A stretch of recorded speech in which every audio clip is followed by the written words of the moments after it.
The Real House, sa isang bahay na kilala bilang The Real House.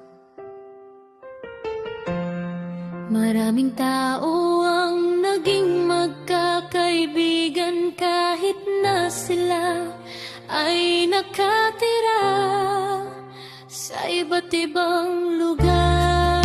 Nariyan sina Alona, Jason, Ernie, Jenny, Jonalyn, Phil, Lynn, Dayan, Kuya Chris, Fitz, Marlene, John, Jobel, Junjun, Sexy Chris, Winsky, Vince, Jones, Jaya, Chiska, Jong, Romeo, Bebs, Joel, Yuko, Dexter, Reynaldo, Vince, at Marian.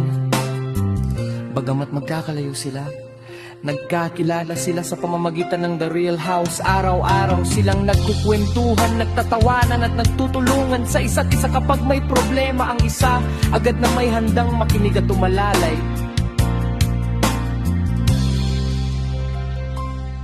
Isang araw na pagdesisyunan nilang magkita-kita sa The Real House. Excited ang lahat dahil unang beses nilang magkakasama ng personal. Nang dumating ang araw ng kanilang pagkikita, puno ng saya ang bahay.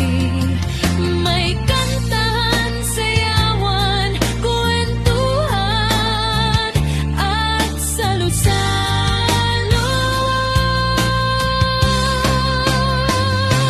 Habang masayang nagsasama-sama ang lahat, napansin nila na kahit magkakaiba ang kanilang pinagmulan, edad at karanasan sa buhay, para silang isang malaking pamilya. Bago sila umuwi, sinabi ni Kuya Chris, ang tunay na tahanan ay hindi lang isang lugar. Ito ay mga taong handang tumanggap, unawa